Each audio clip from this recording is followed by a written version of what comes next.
फिर से एक बार हार्दिक स्वागत है। दोस्तों, आज आपके लिए मैं फिर एक बार विशेष टॉपिक लेकर आया हूं, जिसका नाम है गवर्नर जनरल एवं वाइसराय। दोस्तों, आप जानते भी हैं कि ये रिट के लिए और पटवार एग्जाम के लिए दोनों की दृष्टि से बहुत ही महत्वपूर्ण टॉपिक है। दोस्तों, गवर्नर और गवर्नर जनरल एक क्वेश्चन हर हाल में पूछा जाएगा। दोस्तों, 100% पूछा जाएगा। तो आज का हमारा टॉपिक है दोस्तों गवर्नर एवं गवर्नर जनरल। दोस्तों, आपको पता है पहले गवर्नर हुआ करते थे, उसके बाद गवर्नर जनरल हुआ करते थे, उसके बाद फिर वाइसराय है दोस्तों, और उसके बाद आजाद भारत में गवर्नर जनरल वापस पद हो गया और अब फिलहाल हमारे राज्यपाल हैं दोस्तों, गवर्नर हैं। तो गवर्नर और गवर्नर जनरल, इसके बारे में आज दोस्तों हम डिटेल से पढ़ेंगे। तो सबसे पहले हम बात करते हैं दोस्तों कि कब क्या क्या हुआ, इसके बारे में देख लेते हैं। सबसे पहले दोस्तों बात है 1757 की। 1757 में आप जानते भी हो कि 1757 में प्लासी का युद्ध हुआ था। 1757 में प्लासी का युद्ध हुआ था दोस्तों, और 1757 से लेकर 1772 तक दोस्तों बंगाल में गवर्नर नाम का एक पद था। बंगाल में क्या था? गवर्नर नाम का एक पद था दोस्तों। कब से लेकर कब तक? 1757 से लेकर 1772 ईस्वी तक बंगाल में गवर्नर एक पद था। और दोस्तों 1757 आपको याद रखना है, इस टाइम प्लासी का युद्ध भी हुआ था। तो दोस्तों आई होप आपको समझ में आया होगा कि 1772 तक, 1757 से लेकर 1772 तक बंगाल में गवर्नर का पद था दोस्तों। उसके बाद बात करते हैं हम 1773 से लेकर दोस्तों, 1773 से लेकर दोस्तों 1832 तक, 1773 से लेकर 1832 तक बंगाल का जो गवर्नर है उसका पद नाम बदलकर दोस्तों बंगाल का गवर्नर जनरल कर दिया गया। क्या नाम कर दिया गया? गवर्नर जनरल कर दिया गया दोस्तों। आपको ये ध्यान रखना है। कब किया? 1773 ईस्वी के रेगुलेटिंग एक्ट 1773 ईस्वी पास हुआ दोस्तों। आप जानते भी हैं रेगुलेटिंग एक्ट 1773 के अंतर्गत जो बंगाल का गवर्नर था उसका पद नाम बदल दिया दोस्तों। 1773 रेगुलेटिंग 1773 के अंतर्गत गवर्नर का पद नाम बदलकर गवर्नर जनरल कर दिया गया। और लॉर्ड नॉर्थ उस टाइम दोस्तों प्रधानमंत्री थे। पीएम कौन थे? लॉर्ड नॉर्थ थे, उन्होंने स्वीकृत किया। तो आपको ध्यान रखना है क्योंकि ये संविधान से भी संबंधित है दोस्तों। 1773 ईस्वी रेगुलेटिंग एक्ट 1773 भारतीय संविधान के विकास की प्रक्रिया का जो प्रारंभिक चरण है दोस्तों, 21 जून 1773 ईस्वी को लागू हुआ और उसमें बंगाल के गवर्नर का पद नाम बदलकर गवर्नर जनरल कर दिया गया दोस्तों। फिर उसके बाद आते हैं 1833 ईस्वी। 1833 से लेकर दोस्तों 1857 तक, 1833 से लेकर 1857 तक दोस्तों बंगाल का जो गवर्नर जनरल था उसे संपूर्ण ब्रिटिश भारत का गवर्नर जनरल बना दिया गया। ब्रिटिश भारत का गवर्नर जनरल बना दिया गया दोस्तों। कब? 1833 में दोस्तों। ये एक्ट 1833 पारित हुआ। उस समय दोस्तों ये बंगाल का जो गवर्नर जनरल है उसको संपूर्ण ब्रिटिश भारत का गवर्नर जनरल बना दिया गया। जो एक्ट 1833 है, चार्टर एक्ट 1833 के अंतर्गत दोस्तों गवर्नर जनरल बन गया संपूर्ण भारत का। पहले ये बंगाल का गवर्नर जनरल हुआ करता था। फिर उसके बाद दोस्तों 1858 से लेकर 1946 तक ये दोस्तों पद नाम है वाइसराय कर दिया गया। आपको पता है कि 1858 में एक संशोधन हुआ था दोस्तों। 1858 के एक्ट के तहत जो गवर्नर जनरल होते थे संपूर्ण ब्रिटिश भारत के, उनका पद नाम बदलकर दोस्तों वाइसराय गवर्नर जनरल कर दिया गया। कब किया? 1858 में। ये संविधान से भी संबंधित है। रेगुलेटिंग एक्ट 1773, चार्टर एक्ट 1833, भाषा शासन अधिनियम 1858 दोस्तों ये संविधान से भी संबंधित हैं। और इसमें यही बात पूछी जाती है कि कब बंगाल का गवर्नर जनरल पद नाम किया गया, कब वाइसराय किया गया, कब संपूर्ण ब्रिटिश भारत का गवर्नर जनरल बना। तो ये दोस्तों आपको ध्यान रखना है। 1858 से लेकर 1946 तक वाइसराय गवर्नर जनरल का पद नाम किया गया। उसके बाद दोस्तों 1947 आता है। हमारा देश आज़ाद हो गया था 1947 में, और 1950 तक दोस्तों हमारा जो संविधान है वो लागू हुआ। तो 1947 के 50 के बीच में दोस्तों गवर्नर जनरल बने वापस। तो ये कौन से बने? आज़ाद भारत के गवर्नर जनरल। और आपको पता है दोस्तों आज़ाद भारत के गवर्नर कौन थे? सबसे पहले दोस्तों बात करूं तो जो ब्रिटेन के थे लॉर्ड माउंटबेटन, जो आज़ाद भारत के प्रथम गवर्नर जनरल थे। और दोस्तों भारत की बात करें, भारत के प्रथम और अंतिम गवर्नर जनरल थे श्री राजगोपालाचारी। तो दोस्तों आपको ये ध्यान रखना है, मैंने इसका वीडियो में बता दिया है दोस्तों कि सबसे पहले 1757 से लेकर 1772 ईस्वी तक बंगाल में एक गवर्नर पदनाम था दोस्तों। 1757 में प्लासी का युद्ध हुआ था और उसके बाद 1773 में रेगुलेटिंग पास हुआ दोस्तों। इसके तहत बंगाल का गवर्नर है उसका पद नाम बदलकर गवर्नर जनरल कर दिया गया, जो 1832 तक चला दोस्तों। 1833 में दोस्तों एक एक्ट आया था, एक्ट अधिनियम, जिसके तहत ब्रिटिश भारत का गवर्नर जनरल बना दिया गया, जो पहले बंगाल का गवर्नर जनरल था। उसके बाद दोस्तों भारत शासन अधिनियम 1858 आया, जिसके तहत जो संपूर्ण ब्रिटिश भारत का गवर्नर जनरल था उसका पद नाम बदलकर दोस्तों वायसराय गवर्नर जनरल कर दिया गया। एट लास्ट दोस्तों इन 1947 देश आज़ाद हो गया और 1950 तक हमारा संविधान लागू हुआ था दोस्तों। उसके बीच में दो गवर्नर जनरल रहे हैं, उनके नाम हैं दोस्तों, एक ब्रिटेन के थे लॉर्ड माउंटबेटन और एक भारत के थे जो प्रथम थे और अंतिम भी थे, श्री राजगोपालाचारी। चलिए दोस्तों अब हम गवर्नर पढ़ते हैं 1757 से लेकर इन 1950 तक नहीं है दोस्तों, जहाँ तक गवर्नर आएंगे, क्योंकि 1757 से लेकर दोस्तों 1857 तक हमारे गवर्नर जनरल हैं। उसके बाद दोस्तों वाइसराय आ जाते हैं, उसको हम अगली क्लास में पढ़ेंगे। चलिए दोस्तों अब हम पढ़ते हैं गवर्नर एवं गवर्नर जनरल कौन कौन बने हैं दोस्तों। तो ये इंपॉर्टेंट टॉपिक है दोस्तों, इसलिए आप विशेष तौर से ध्यान रखना। और अगर आप चैनल पे नए हैं दोस्तों तो चैनल को सब्सक्राइब करना और वीडियो को लाइक करना। तो सबसे पहले चलते हैं दोस्तों रॉबर्ट क्लाइव। रॉबर्ट क्लाइव दोस्तों ये बंगाल का गवर्नर था। बंगाल का प्रथम गवर्नर रॉबर्ट क्लाइव था दोस्तों। कब? 1757 से लेकर दोस्तों 65 तक। 1757 से लेकर ये 65 तक। 1757 में आपको पता है कि प्लासी का युद्ध हुआ था, उससे लेकर 1765 तक दोस्तों रॉबर्ट क्लाइव बंगाल का गवर्नर था, आपको इतना ध्यान रखना है। और इसके काल में दोस्तों द्वैध शासन लागू हुआ। द्वैध शासन का मतलब है दोस्तों कुछ अधिकार कंपनी के पास थे और कुछ गवर्नर के पास थे, इंग्लिश में द्वैध शासन लागू हुआ रॉबर्ट क्लाइव के काल में। रॉबर्ट क्लाइव बंगाल का प्रथम गवर्नर था दोस्तों। कौन था? बंगाल का प्रथम गवर्नर। आपको ये भी ध्यान रखना है, अगर क्वेश्चन ये पूछ लिया जाता है दोस्तों कि बंगाल का प्रथम गवर्नर कौन था, तो वो था रॉबर्ट क्लाइव दोस्तों। इसका काल है 1757 से लेकर 65 तक। इसके काल में द्वैध शासन पद्धति लागू हुई। उसके बाद दोस्तों ज़्यादा इंपॉर्टेंट नहीं है, सिर्फ आपको नाम याद रखना है दोस्तों, वेरेलस्ट। ये वेरेलस्ट है दोस्तों, ये बंगाल का दूसरा गवर्नर जनरल बना। कब से लेकर कब तक दोस्तों? 1765 तक तो ये था ही दोस्तों। तो 66 से लेकर 68 तक यानी 2 साल तक वेरेलस्ट रहा था। और इनके काल में दोस्तों एंग्लो मसूर युद्ध भी चला था। क्या हुआ था? एंग्लो मसूर युद्ध दोस्तों। एंग्लो मसूर युद्ध है जो टीपू सुल्तान और अंग्रेजों के मध्य हुआ था। तो उस ये पहला युद्ध था दोस्तों एंग्लो मसूर युद्ध। इसके काल में वेरेलस्ट के काल में शुरू हुआ था दोस्तों। अगर हम बात करते हैं आगे नेक्स्ट है दोस्तों कार्टियर दोस्तों बंगाल का तीसरा गवर्नर था, जो 1769 से लेकर 1772 तक रहा था दोस्तों। आपको इतना ध्यान रखना है कि बंगाल के गवर्नर 3 रहे हैं। सबसे पहले रॉबर्ट क्लाइव की बात करें दोस्तों, 1765 से लेकर 1757 से लेकर प्लासी के युद्ध से लेकर 1765 ईस्वी तक दोस्तों बंगाल के प्रथम गवर्नर रहे हैं। उन्होंने द्वैध शासन लागू किया। उसके बाद दोस्तों वेरेलस्ट आए, उन्होंने 1766 से लेकर 68 तक 2 वर्ष तक शासन किया दोस्तों, यानी गवर्नर जनरल रहे 2 वर्ष तक। और इसके काल में एंग्लो मसूर युद्ध हुआ दोस्तों। तीसरा है कार्टियर, जिनका काल है 1769 से लेकर 1772। 1772 के बाद दोस्तों आपको पता है 21 जून 1773 ईस्वी को रेगुलेटिंग एक्ट पास हुआ, जो भारतीय संविधान की विकास की प्रक्रिया का प्रारंभिक चरण था दोस्तों। और उसके तहत बंगाल का जो गवर्नर था उसको हटाकर उसका पद नाम बदलकर बंगाल का गवर्नर जनरल कर दिया गया। तो नेक्स्ट चलते हैं दोस्तों, अब आते हैं हमारे गवर्नर जनरल दोस्तों। अब गवर्नर नहीं रहा, गवर्नर यहाँ से कट हो गया। अब आते हैं गवर्नर जनरल की तरफ दोस्तों। तो उसके बाद हम चौथे से शुरू हो जाते हैं दोस्तों। ये 3 तो बंगाल के गवर्नर थे। अब गवर्नर जनरल की बात है दोस्तों, तो वारेन हेस्टिंग्स दोस्तों, वारेन हेस्टिंग्स इनके बारे में 1773 काल शुरू होता है दोस्तों। ये ध्यान रखना, क्योंकि रेगुलेटिंग एक्ट 1773 के तहत बंगाल के गवर्नर हैं उसका पद नाम बदलकर गवर्नर जनरल कर दिया गया। और वारेन हेस्टिंग्स दोस्तों बंगाल के प्रथम गवर्नर जनरल बने। कब? 1773 में दोस्तों। और 1773 से लेकर 1785 तक इसका काल है दोस्तों।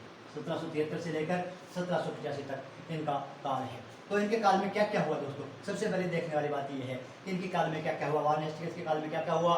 तो सबसे पहले दोस्तों बात करूँ मैं तो 1774 ईस्वी में जो इम्पोर्टेंट है, कलकत्ता में दोस्तों, कलकत्ता में क्या हुआ, सुप्रीम कोर्ट की स्थापना हुई। सुप्रीम कोर्ट की स्थापना हुई। एससी का मतलब है सुप्रीम कोर्ट दोस्तों। एससी है वो शेड्यूल ट्राइब भी होती है दोस्तों, जाति होती है, लेकिन आप अनुसूचित जाति की तरफ ध्यान मत देना, ये सुप्रीम कोर्ट है दोस्तों। 1774 ईस्वी में कलकत्ता में सुप्रीम कोर्ट की स्थापना हुई। उसके बाद दोस्तों भारत का प्रथम समाचार पत्र, भारत का प्रथम समाचार पत्र कौन सा था दोस्तों, बंगाल गजट, कतर the Bengal gazette, the Bengal gazette दोस्तों, इसका प्रकाशन हुआ। कब हुआ, वार्न हेस्टिंग्स के काल में दोस्तों। 1773 से लेकर 1783 का काल है वार्न हेस्टिंग्स का। इनके काल में 1774 ईस्वी में कलकत्ता में सुप्रीम कोर्ट की स्थापना की गई और भारत का प्रथम समाचार पत्र द बंगाल गजट का प्रकाशन हुआ दोस्तों। इसके काल में आपको पता है कि एक सेटलमेंट 1781 दोस्तों, संशोधन एक्ट 1781 भी आया था, संशोधन एक्ट 1781। इसके बाद दोस्तों इसके दोस्तों को दूर करने के लिए एक एक्ट आया था 1784 में, जिसको बोलते हैं Pitt's India act 1784, Pitt's India act 1784 दोस्तों। ये 1784 में पिट्स इंडिया एक्ट आया, ये भी वार्न हेस्टिंग्स के काल में आया था दोस्तों। इसके बारे में और बता दूं आपको कि इनके बारे में संधि हुई थी दोस्तों, एक सालबाई की संधि हुई थी, आपको ये भी ध्यान रखने लायक है, सालबाई की संधि और एक मैंगलोर की संधि हुई थी। दोनों किसके काल में हुई थी, ये हुई थी वार्न हेस्टिंग्स के काल में दोस्तों। सालबाई की संधि और मैंगलोर की संधि दोनों ही वार्न हेस्टिंग्स के काल में हुई थी। सालबाई की संधि दोस्तों 1782 में हुई थी और मैंगलोर की संधि 1784 में हुई थी।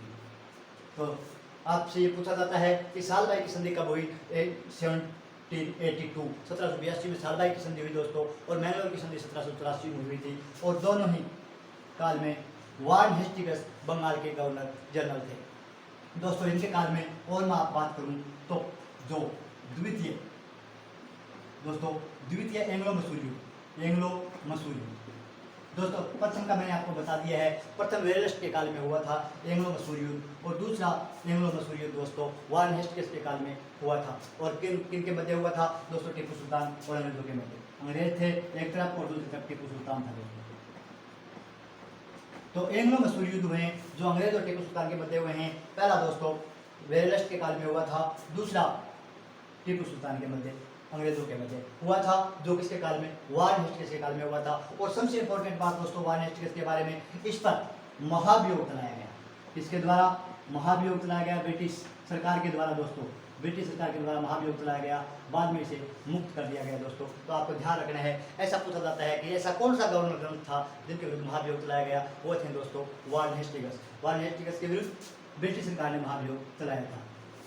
तो ये वार्न हेस्टिंग्स के बारे में दोस्तों। इनका काल है 73 to 85। 1774 में कलकत्ता में सुप्रीम कोर्ट की स्थापना हुई और भारत का प्रथम समाचार पत्र था बंगाल गजट, इसका प्रकाशन भी वार्न हेस्टिंग्स के काल में हुआ था दोस्तों। संशोधन एक्ट 1781 और पिट्स इंडिया एक्ट 1783 भी दोस्तों वार्न हेस्टिंग्स के काल में। सालबाई की संधि आपको ध्यान रखना है 1782 ईस्वी में और मैंगलोर की संधि 1784 ईस्वी में हुई थी दोस्तों। इनके अलावा दूसरा एंग्लो मसूरी युद्ध हुआ जो अंग्रेज और टीपू सुल्तान के मध्य हुआ, ये भी वार्न हेस्टिंग्स के काल में हुआ था, जो बंगाल के प्रथम गवर्नर जनरल भी थे दोस्तों। बंगाल के प्रथम गवर्नर जनरल पूछे तो वार्न हेस्टिंग्स थे, बंगाल के प्रथम गवर्नर जनरल, क्योंकि पहले सिर्फ गवर्नर हुआ करते थे दोस्तों, लेकिन 1773 ईस्वी के बाद बंगाल में गवर्नर जनरल पद नाम दिया गया और बंगाल के प्रथम गवर्नर जनरल थे वार्न हेस्टिंग्स। चलिए दोस्तों नेक्स्ट तरफ पढ़ते हैं हम। उसके बाद है 1785 के बाद दोस्तों बात करें तो 1786 की बात आती है दोस्तों। 1786 में लॉर्ड कॉर्नवालिस, कौन बने, लॉर्ड, 5 नंबर दोस्तों, Lord Cornwallis. Lord Cornwallis Bengal के गवर्नर जनरल दोस्तों। कब से लेकर 1786 से लेकर दोस्तों 1793 ईस्वी तक, 1786 से लेकर 1793 ईस्वी तक किसका काल है, लॉर्ड कॉर्नवालिस का काल है। 1786 से लेकर 1793 ईस्वी तक दोस्तों। लॉर्ड कॉर्नवालिस की बहुत इंपॉर्टेंट बात है इसके बारे में कि ये सिविल सेवा और पुलिस सेवा, सिविल और पुलिस सेवा दोस्तों इनका जनक था, सिविल और पुलिस सेवा का जनक। ऐसे पूछा जाता है कि सिविल सेवा का जनक किसे कहा जाता है, तो वो है दोस्तों लॉर्ड कॉर्नवालिस। सिविल सेवा और पुलिस सेवा का जनक है लॉर्ड कॉर्नवालिस। और दोस्तों इसके बारे में आपको एक और बता दूं मैं कि सिविल सेवा है लॉर्ड कॉर्नवालिस के काल में शुरू हुई, लेकिन दोस्तों अगर प्रतियोगिता परीक्षा की बात करें, प्रतियोगिता परीक्षा दोस्तों, प्रतियोगिता परीक्षा के आधार पर लॉर्ड डलहौजी है, उन्होंने इन्होंने डलहौजी ने लॉर्ड डलहौजी ने ये शुरू की थी दोस्तों। लॉर्ड डलहौजी ने प्रतियोगिता परीक्षा के आधार पर सिविल सेवा शुरू की। और दोस्तों भारत के प्रथम सत्येंद्र नाथ टैगोर कौन थे, सत्येंद्र नाथ टैगोर दोस्तों भारत के प्रथम IAS अधिकारी थे। तो सिविल सेवा और पुलिस सेवा का जनक से कहा जाता है लॉर्ड कॉर्नवालिस को कहा जाता है दोस्तों। इनके अलावा इन्होंने एक दोस्तों स्थायी बंदोबस्त प्रणाली, स्थायी बंदोबस्त प्रणाली, ये भी हम संविधान में पढ़ते हैं दोस्तों।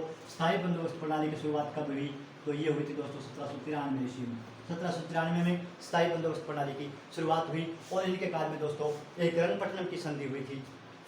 इनके काल में, लॉर्ड कॉर्नवालिस के काल में रंगपट्टनम की संधि हुई थी दोस्तों। और इनके काल में तृतीय एंग्लो मसूर युद्ध है दोस्तों, वो भी इनके काल में समाप्त हो गया था। तो लॉर्ड कॉर्नवालिस के बारे में क्या बातें इंपॉर्टेंट है जो आपको ध्यान रखनी है। इनका काल है दोस्तों 1786 से लेकर 1793। अगर याद नहीं रहे तो आप ऐसे समझ लेना दोस्तों 786 है किसका अंक होता है, जो मुस्लिम अंक है दोस्तों, मुस्लिमों का अंक है 786। तो लॉर्ड कॉर्नवालिस को आप समझ लेना कि ये मुस्लिम था। तो आपको ये डेट भी याद रह जाएगी दोस्तों कि 786 यानी लॉर्ड कॉर्नवालिस 1793 ईस्वी तक इनका शासनकाल रहा था। एक बार डेट याद आ गई तो दोस्तों अपने आप याद आ जाएगी। इसे सिविल और पुलिस सेवा का जनक कहा जाता है। इन्होंने बंगाल में स्थायी बंदोबस्त प्रणाली की शुरुआत की 1793 ईस्वी में। इनके काल में दोस्तों रंगपट्टनम की संधि हुई थी और तीसरा युद्ध शुरू हुआ और दोस्तों बंद भी हो गया था। और सिविल सेवा है दोस्तों वो सही रूप में कहें प्रतियोगिता के रूप में, प्रतियोगिता परीक्षा के आधार पर लॉर्ड डलहौजी के काल में शुरू हुई दोस्तों। और भारत के प्रथम IAS बने थे सत्येंद्र नाथ टैगोर, भारत के पहले IAS थे दोस्तों। उसके बाद चलते हैं दोस्तों नेक्स्ट, सर जॉन शॉ दोस्तों, sir John Shaw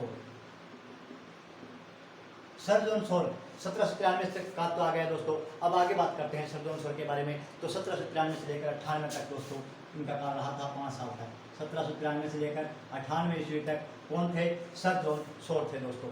sir John Shaw के काल में खारदा का युद्ध हुआ था दोस्तों। कौन सा युद्ध हुआ था, खारदा का युद्ध हुआ था। खारदा का युद्ध किसके मध्य हुआ था, तो दोस्तों शोर है वो किसका होता है, मनी का होता है, धन का होता है शोर। खारदा का युद्ध हुआ था, उसमें मनी का शोर था, धन का शोर था, जिसके पास धन था वो जीत गया दोस्तों। तो मनी से हमारा मतलब है यहाँ दोस्तों मैं से मराठा और नी से निजाम, मराठा और निजाम के मध्य खारदा का युद्ध हुआ था, जो दोस्तों सर जॉन शॉ है उनके काल में हुआ था। 1793 से 98 तक इनका काल है। खारदा का युद्ध मराठे और निजाम के मध्य हुआ था दोस्तों। नेक्स्ट चलते हैं 7वां दोस्तों। उसके बाद में आते हैं लॉर्ड वेलेस्ली दोस्तों। आपको ये अगर नाम नहीं याद नहीं हो रहे हैं तो दोस्तों एक छोटी सी मैं आपको ट्रिक बता देता हूँ। तो पहले तो आपको याद है कि रॉबर्ट क्लाइव आए थे, वेलेस्ली आए थे, कार्टियर आए थे। उसके बाद दोस्तों गवर्नर जनरल की बात करें तो मैं आपको इसके लिए एक छोटी सी ट्रिक बता देता हूँ अगर आपको याद हो तो दोस्तों। तो ट्रिक का नाम है हेस्टी करंट, याद रह जाएगा दोस्तों। हेस्टी कर्ण का शोर, जली कर्ण वाली मिनटों, हेस्टी कर्ण का शोर, जली कर्ण वाली मिनटों, स्टिंग की बैटिंग काफी ओके थी, स्टिंग की बैटिंग काफी ओके थी। ए ब्रो यानी ब्रोदर होल्डिंग, डल झील के पास, डल झील कर्ण, पास मतलब दोस्तों कर्ण। हेस्टी कर्ण का शोर, जली कर्ण वाली मिनटों, स्टिंग की बैटिंग काफी ओके थी, एप्रो होल्डिंग, डल झील कर्ण। तो आपको याद रखना है जल जीत करने तो याद रह जाएगा दोस्तों, उसको बाद में याद कर लेना। लेकिन ये है दोस्तों हेस्टिकरण का शोर, जल्दी करण वाली मिनटों, स्टिंग की बैटिंग का प्रयोग की थी एब्रो होल्डिंग। तो दोस्तों हेस्टी से तुम्हारा है वार्न हेस्टिकस, दोस्तों कर्ण से है कार्नवालिस, शोर से है सर्जन शोर, जलित है दोस्तों वेलेजली, फिर है कार्नवालिस कर्ण से, वाले से दोस्तों वार्लो और मिनटो से मिनटो। उसके बाद स्टिंग से हेस्टिंग दोस्तों, बेंटिंग से बेंटिक दोस्तों, काफी से मैटकाप, ओके से ओकलैंड, एब्रो से एलनब्रो दोस्तों, होल्डिंग से होल्डिंग, और डल से डलहोजी, और करने से दोस्तों टैनिंग हो जाएगा हमारा। तो हम नंबर वाइज चल रहे हैं। हमने हेस्टिंग वन हेस्टिंग्स कर दिया दोस्तों 1773, कार्नवालिस कर दिया 1793, स्टाइपन दोस्तों प्रणाली, शोर कर दिया दोस्तों हमने, से खारदा का युद्ध हुआ था मराठा और निजाम के मध्य। अब हमारा आ रहा है दोस्तों वेलेजली। तो ये आपको ठीक याद करनी है, हेस्टिकरण का शोर, हेस्टिकरण है उसका शोर, कर्ण जली कर्ण वाली मिनटों, स्टिंग की बैटिंग का प्रयोग की थी एब्रो होल्डिंग। उसके बाद डलहोजी, दलजीत के पास या डलजीत के करीब। तो लॉर्ड वेलेजली पढ़ते हैं दोस्तों हम। अब हमारा टॉपिक है लॉर्ड वेलेजली। लॉर्ड वेलेजली जो इंपॉर्टेंट भी है दोस्तों, इसको आपको ध्यान रखना है। तो ये है 1798 से लेकर दोस्तों 1805 ईस्वी तक। इसका काल कितना है? लॉर्ड वेलेजली का काल है दोस्तों 1798 से लेकर 1805 ईस्वी तक। दोस्तों ये अपने आप को वेलेजली अपने आप को क्या कहता था? बंगाल का शेर कहा था, बंगाल का शेर। इन्होंने अपने आप को दोस्तों बंगाल का शेर कहा था। किसने? Lord Wellesley. लॉर्ड वेलेजली ने अपने आप को क्या कहा था? बंगाल का शेर कहा था। दोस्तों इसके काल की महत्वपूर्ण घटना यह है कि इन्होंने सहायक संधि प्रणाली को शुरू किया, सहायक संधि प्रणाली को शुरू किया दोस्तों, सहायक संधि प्रणाली को शुरू किया। और सहायक संधि प्रणाली याद दोस्तों आपको यह भी बता दूं मैं कि सहायक संधि प्रणाली शुरू करने वाले सबसे पहले जो थे वो थे दोस्तों फ्रांसीसी डुप्ले। फ्रांसीसी डुप्ले ने सबसे पहले सहायक संधि शुरू की थी दोस्तों। लेकिन ब्रिटेन के गवर्नर जनरल की बात करें, बंगाल का गवर्नर जनरल उसकी बात करें तो दोस्तों सहायक संधि शुरू करने वाला था लॉर्ड वेलेजली दोस्तों। तो सबसे पहले संधि शुरू किसने की थी? फ्रांसीसी यात्री डुप्ले ने शुरू की थी दोस्तों। और उसके बाद लॉर्ड वेलेजली ने सहायक संधि प्रणाली शुरू की थी दोस्तों। और इन्होंने सबसे पहले कहाँ की सहायक संधि दोस्तों? हैदराबाद में, यानी सहायक संधि हैदराबाद है दोस्तों, उससे उस पर सहायक संधि लागू हुई सबसे पहले हैदराबाद का। उसके बाद दोस्तों मैसूर है, तंजौर, अवध, इन्होंने सहायक संधि प्रणाली को अपनाया दोस्तों।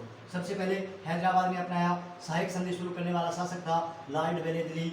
उससे पहले दोस्तों फ्रांसीसी डुप्ले ने ये सहायक संधि शुरू कर दी थी। लेकिन बंगाल के गवर्नर जनरल की बात करें तो दोस्तों सहायक संधि प्रणाली शुरू की लॉर्ड वेलेजली ने। और सबसे पहले सहायक संधि करने वाला राज्य था दोस्तों हैदराबाद। हैदराबाद के बाद मैसूर ने, तंजौर ने, अवध ने भी सहायक संधि शुरू मान ली थी।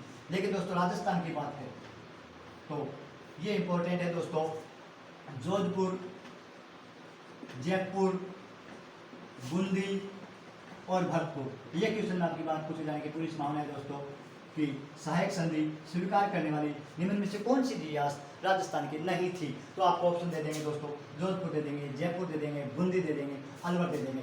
तो दोस्तों जोधपुर ने भी, जयपुर ने भी, बूंदी ने भी और भरतपुर ने भी दोस्तों सहायक संधि स्वीकार की थी, लॉर्ड वेलेजली की सहायक संधि। इसके अलावा दोस्तों पेशावर था पाकिस्तान में, उन्होंने भी सहायक संधि स्वीकार की थी। तो ये हैं लॉर्ड वेलेजली के काल के दोस्तों। इसके काल में दोस्तों एक बसीन की संधि भी हुई थी। कौन सी संधि हुई थी दोस्तों? बसीन की संधि, बसीन की संधि हुई थी दोस्तों। बसीन की संधि किन किन मध्य हुई थी दोस्तों? वेलेजली, एक तो वेलेजली है ही, और एक पेशवा बाजीराव के मध्य दोस्तों, पेशवा बाजीराव के मध्य, वेलेजली और पेशवा बाजीराव के मध्य बसीन की संधि भी हुई थी। और दोस्तों चौथा एंग्लो मसूरी युद्ध भी हुआ था। कौन सा? चौथा एंग्लो मसूरी युद्ध, एंग्लो मसूरी युद्ध, जो आपको पता है टीपू सुल्तान के मध्य हुआ था और एक तरफ में दोस्तों। तो चौथा एंग्लो मसूरी युद्ध कब हुआ था? 1799 ईस्वी। कब? 1799 ईस्वी।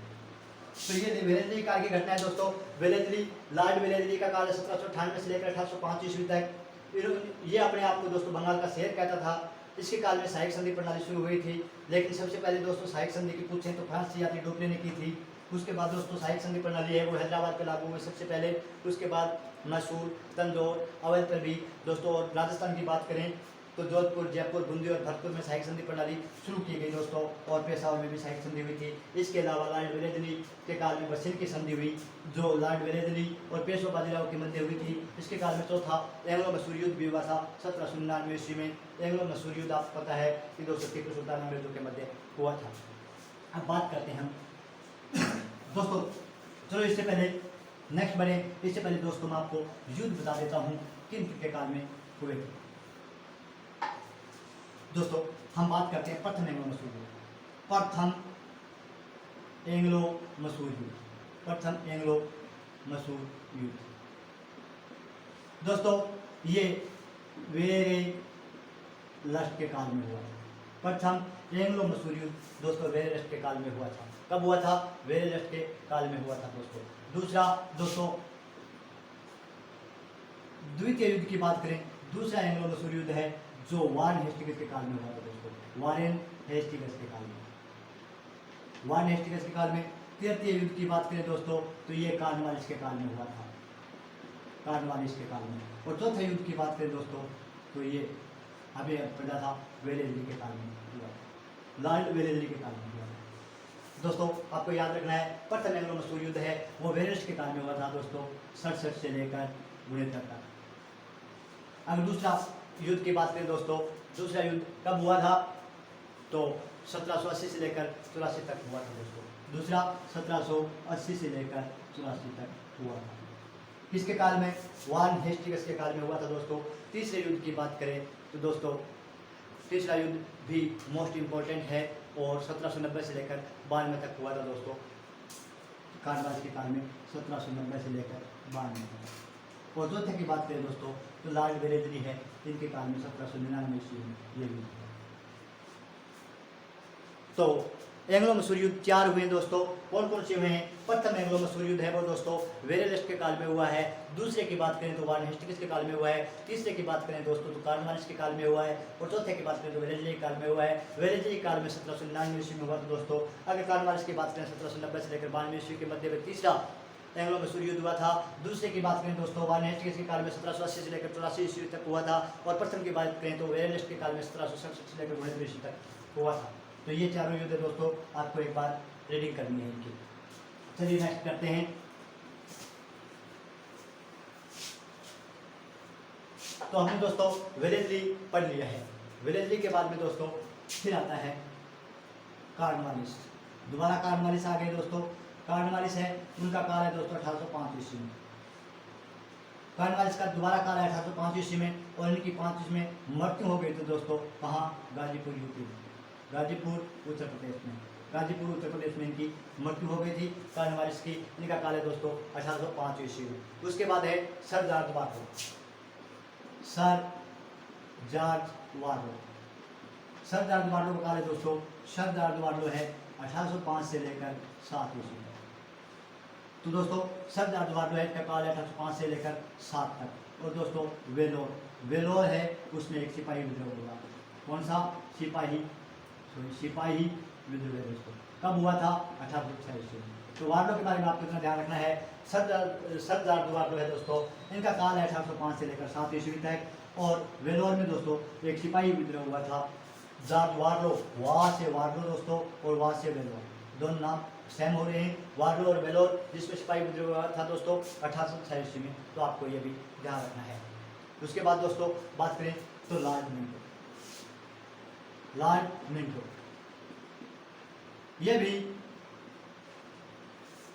दोस्तों, लॉर्ड मिंटो का काल की बात करें तो 1807 से 13 तक है। 1807 से लेकर 13 तक लॉर्ड मिंटो का काल है दोस्तों। लॉर्ड मिंटो का काल कहाँ से लेकर कहाँ तक है? 1807 से लेकर 13 तक है दोस्तों। इनके काल में अमृतसर की संधि हुई थी, अमृतसर की संधि हुई थी दोस्तों। नेक्स्ट पढ़ने से पहले मैं आपको बता दूं, अगर आप वीडियो पे नए हैं तो दोस्तों हमारी वीडियो है उसको लाइक करना और चैनल उसको सब्सक्राइब करना। नेक्स्ट पढ़ते हैं दोस्तों लॉर्ड हेस्टिंग, जिनका काल है लॉर्ड हेस्टिंग। दोस्तों लॉर्ड हेस्टिंग लॉर्ड हेस्टिंग का काल है दोस्तों 1813 से लेकर 1823 ईस्वी तक, ये ध्यान रखना आपको। 3 हेस्टिंग में दोस्तों 3 आता है, यानी 1813 से लेकर 1823 तक लॉर्ड हेस्टिंग का काल था। लॉर्ड हेस्टिंग का काल कब था? 1813 से लेकर 23 तक दोस्तों। इनके काल में, लॉर्ड हेस्टिंग के काल में दोस्तों रेत वाली व्यवस्था प्रारंभ की गई दोस्तों। रेत वाली व्यवस्था प्रारंभ की किसने की? सर टॉमस मुनरो ने दोस्तों। सर टॉमस मुनरो ने रेत वाली व्यवस्था लागू की। उस टाइम दोस्तों गवर्नर जनरल कौन थे? तो वो थे लॉर्ड हेस्टिंग दोस्तों। लॉर्ड हेस्टिंग थे गवर्नर जनरल। और सर टॉमस मुनरो ने कब की दोस्तों? तो ये की थी 1820 ईस्वी में। कहाँ की? मद्रास में दोस्तों 12 महल में ये रेत वाली व्यवस्था लागू हुई। 1820 में सर टॉमस मुनरो ने दोस्तों लागू की। ये मद्रास के 12 महल में लागू हुई। और दोस्तों इस टाइम गवर्नर जनरल थे वॉरेन हेस्टिंग, लॉर्ड हेस्टिंग दोस्तों। लॉर्ड हेस्टिंग थे। इनके काल में दोस्तों समोली की संधि हुई। इनके काल में, लॉर्ड हेस्टिंग के काल में दोस्तों समोली की संधि हुई। लॉर्ड हेस्टिंग के काल में समोली की संधि हुई थी। इनका काल 1813 से लेकर 23 तक। इनके काल में रेत वाली व्यवस्था लागू हुई। सर टॉमस मुनरो ने 1820 ईस्वी में 12 महल दोस्तों मद्रास में है, वहाँ रेत वाली व्यवस्था लागू की गई। उसके बाद दोस्तों हम पढ़ते हैं लॉर्ड एमहर्स्ट। उसके बाद दोस्तों लॉर्ड एमहर्स्ट दोस्तों ये है 1823 से लेकर 28 तक। 1823 से लेकर 1828 तक काल है, वो है दोस्तों एमहर्स्ट का। एमहर्स्ट ने क्या किया? इनके काल में दोस्तों आपको कोई घटना याद आ रही है तो बता सकते हैं आप। 1823 और 28 के बीच में दोस्तों मोस्ट इम्पोर्टेंट है बैरकपुर छावनी है।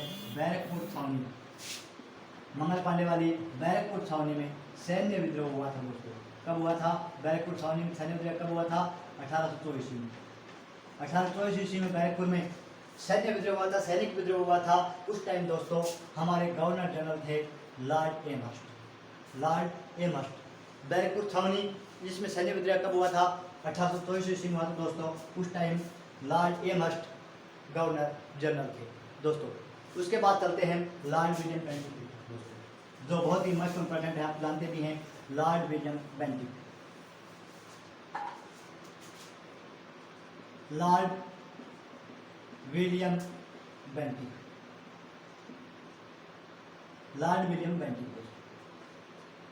बेंटिक है, उसका काल है 1828 से लेकर 35 तक। लॉर्ड विलियम बेंटिक का उसका काल 1828 से 35 तक दोस्तों। सबसे पहले इन्होंने सती प्रथा निषेध की। सती प्रथा का निषेध किया, सती प्रथा को रोका। किसके कहने पर? यानी राधा राम मोहन राय के प्रयास से दोस्तों। राधा राम मोहन राय जो ब्रह्म समाज के संस्थापक हैं, उनके प्रयासों से लॉर्ड विलियम बेंटिक ने सती प्रथा का निषेध कर दिया दोस्तों। कब सती प्रथा का निषेध कर दिया? Lord William Bentinck. किसके कहने पर? राधा राम मोहन राय के कहने पर दोस्तों। उसके बाद दोस्तों उन्होंने ठगी प्रथा को भी समाप्त कर दिया। ठगी प्रथा को भी समाप्त कर दिया किन्होंने? लॉर्ड विलियम बेंटिक ने। उसके बाद दोस्तों इन्होंने जो इम्पोर्टेंट है वो है अंग्रेजी को उच्च शिक्षा का माध्यम बनाया। आई होप दोस्तों आपको ये वीडियो अच्छी लगी होगी। Governor general most important topic है दोस्तों, इसको आपको पढ़ना है और रीट में आपका 1 नंबर पक्का करना है दोस्तों। 100% ये क्वेश्चन आएगा। तो और वो ये दोस्तों लॉर्ड विलियम बेंटिक से आ जाए, क्योंकि इसे सिंपल क्वेश्चन है और ये क्वेश्चन बार बार पूछा जाता है कि लॉर्ड विलियम बेंटिक का काल है 1828 से लेकर 35 तक है। पहला क्वेश्चन ये बनता है दोस्तों, लॉर्ड विलियम बेंटिक का काल 1828 से लेकर 35 ईस्वी तक। दूसरा दोस्तों सती प्रथा का निषेध किसने किया? तो वो लॉर्ड विलियम बेंटिक ने किया था राधा राम मोहन राय के प्रयासों से दोस्तों। 1828 में। कब किया था? 1828 में दोस्तों। 1829 में। ठगी प्रथा है, ठगी प्रथा को भी समाप्त किया किसने? लॉर्ड विलियम बेंटिक ने। और उसके बाद दोस्तों अंग्रेजी को उच्च शिक्षा का माध्यम किसने बनाया? तो लॉर्ड विलियम बेंटिक ने अंग्रेजी को उच्च शिक्षा का माध्यम बनाया दोस्तों। और दोस्तों आपको ये भी पता है कि 1833 का चार्टर अधिनियम लगा था। चार्टर अधिनियम 1833 1833 के चार्टर अधिनियम के तहत दोस्तों जो बंगाल का गवर्नर जनरल था उसका संपूर्ण ब्रिटिश भारत का गवर्नर जनरल बना दिया गया। 1833 में बंगाल का जो गवर्नर था उसे संपूर्ण ब्रिटिश भारत का गवर्नर जनरल बना दिया गया।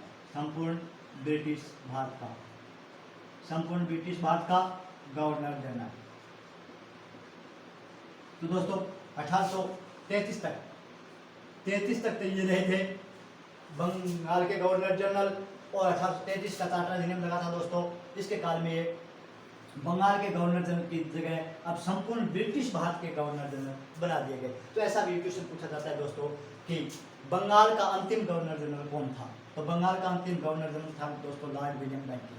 बंगाल का अंतिम governor general Lord William Bentinck. और भारत का मीन संपूर्ण ब्रिटिश भारत का दोस्तों, नहीं भारत नहीं, क्योंकि भारत आजाद होने के बाद हुआ था।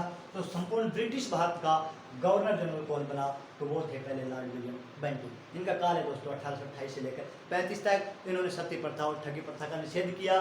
दोनों दोस्तों राजा राम मोहन राय के प्रयासों से किया। अंग्रेजी को शिक्षा का माध्यम भी बनाया। चलिए दोस्तों, लॉर्ड विलियम बेंटिक के काल के बाद हम करते हैं चार्ल्स मेटकाफ। दोस्तों कौन सा करते हैं? Charles Metcalfe.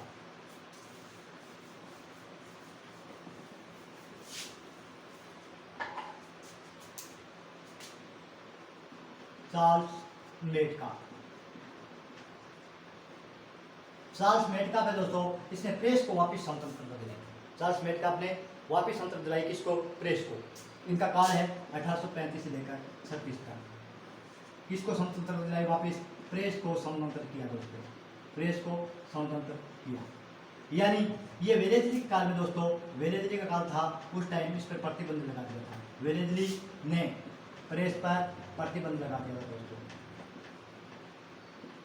प्रेस मतलब समाचार पत्र वाली प्रेस दोस्तों। तो प्रेस पर प्रतिबंध लगाया लॉर्ड वेलेस्ली ने, लेकिन वापस स्वतंत्र किया दोस्तों चार्ल्स मेटकाफ ने। इसलिए ये इंपॉर्टेंट हो जाता है। इनका काल है दोस्तों 1835 से लेकर 36 तक दोस्तों। इसके बाद आता है ऑकलैंड। ऑकलैंड का काल है दोस्तों 1836 से लेकर 42 तक। 36 से लेकर 42 तक ऑकलैंड का काल है। उसके बाद दोस्तों एलनब्रो।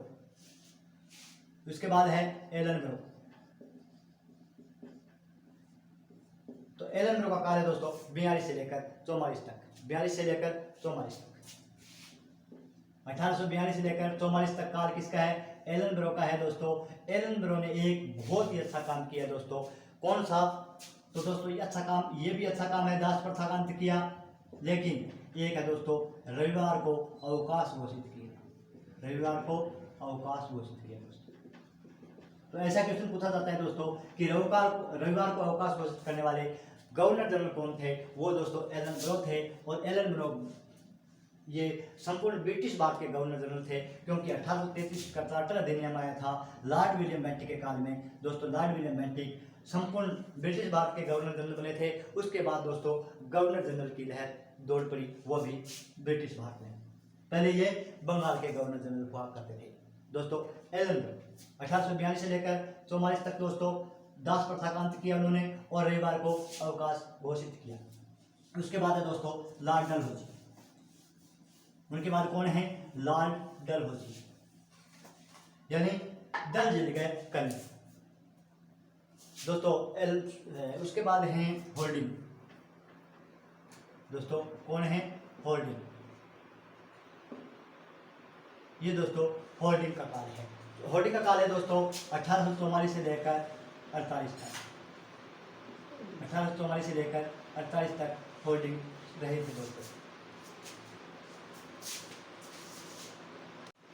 दोस्तों। होल्डिंग है। उसके बाद आता है होल्डिंग का काल है दोस्तों 1844 से लेकर 48 तक। और इनके काल में दोस्तों प्रथम एंग्लो सिख युद्ध हुआ था। प्रथम एंग्लो सिख युद्ध हुआ था। प्रथम एंग्लो सिख युद्ध किनके काल में हुआ था? लॉर्ड होल्डिंग के काल में हुआ था दोस्तों। लॉर्ड होल्डिंग थे, ये भी संपूर्ण ब्रिटिश भारत के गवर्नर जनरल थे। इनका काल 1844 से लेकर 48 तक। इनके काल में प्रथम एंग्लो सिख युद्ध हुआ था दोस्तों। उसके बाद आता है लॉर्ड डलहौजी दोस्तों। लॉर्ड डलहौजी का काल है लॉर्ड डलहौजी का काल है दोस्तों 1848 से लेकर 1856 तक। क्योंकि 56 के बाद दोस्तों 57 के बाद जो 58 लगा था दोस्तों, उसमें क्या हो गया था कि वायसराय का पद शुरू हो गया था दोस्तों, वायसराय का पद शुरू हो गया। 1848 से लेकर 1856 तक दोस्तों इनका काल है वो है लॉर्ड डलहौजी का, 1848 से लेकर 56 तक दोस्तों। सबसे पहले दोस्तों इनका काम मैंने आपको बताया भी था और आपको याद भी होगा कि इन्होंने जो IAS की परीक्षा दी जाती है दोस्तों, सिविल सेवा परीक्षा दी जाती है, सिविल सेवा, वो प्रतियोगिता परीक्षा के आधार पर शुरू की, प्रतियोगिता परीक्षा के आधार पर शुरू की। सिविल सेवा परीक्षा है वो प्रतियोगिता परीक्षा के आधार पर शुरू की दोस्तों। तो इसके बाद दोस्तों इनको कहा जाता है आधुनिक भारत का निर्माता, आधुनिक भारत का निर्माता। आधुनिक भारत का निर्माता कौन है दोस्तों? आधुनिक भारत का निर्माता लॉर्ड डलहौजी। लॉर्ड डलहौजी आधुनिक भारत का निर्माता है। इनका काल है दोस्तों 1848 से लेकर 1856 तक। ये सिविल सेवा प्रतियोगिता के आधार पर परीक्षा शुरू की दोस्तों। और भारत के प्रथम सत्येंद्रनाथ टैगोर हैं, वो प्रथम IAS बने थे। इन्हें आधुनिक भारत का निर्माता भी कहा जाता है दोस्तों। इन्होंने रेल सेवा शुरू की। रेल सेवा कब शुरू की? 1853 में। कहाँ से लेकर कहाँ तक? मुंबई टू ठाणे दोस्तों, मुंबई टू ठाणे से। सबसे पहले रेल सेवा करने वाले शुरू करने वाले कौन थे? तो लॉर्ड डलहौजी थे दोस्तों। 1853 ईस्वी में रेल सेवा शुरू की और बॉम्बे से ठाणे के बीच दोस्तों प्रथम रेल चली। उसके बाद दोस्तों डाक सेवा, डाक सेवा अधिनियम भी यही लाए थे। 1854 में डाक व्यवस्था शुरू की दोस्तों, टिकट भी शुरू की और डाक व्यवस्था शुरू की। उसके बाद दोस्तों संचार व्यवस्था, इन्होंने संचार व्यवस्था भी शुरू की, संचार व्यवस्था भी शुरू की दोस्तों। संचार व्यवस्था शुरू करने वाले कौन थे? संचार व्यवस्था शुरू करने वाले दोस्तों लॉर्ड डलहौजी थे। तो आपको ध्यान रखना है, संचार व्यवस्था लॉर्ड डलहौजी ने शुरू की थी। कहाँ से लेकर कहाँ तक दोस्तों? आगरा से लेकर कलकत्ता तक, आगरा से कलकत्ता तक। तो दोस्तों तीन बातें इंपॉर्टेंट दी है मैंने। रेल सेवा 1853 में बम्बई से लेकर ठाणे तक चली थी दोस्तों। डाक सेवा 1854 में शुरू हुई थी। संचार व्यवस्था आगरा से लेकर कलकत्ता तक चली थी दोस्तों। और उसके बाद दोस्तों बात करें तो इन्होंने हड़प नीति, हड़प नीति दोस्तों शुरू की थी। हड़प नीति जानते भी आप? हड़प नीति, चलिए मिटा देते हैं इसको दोस्तों।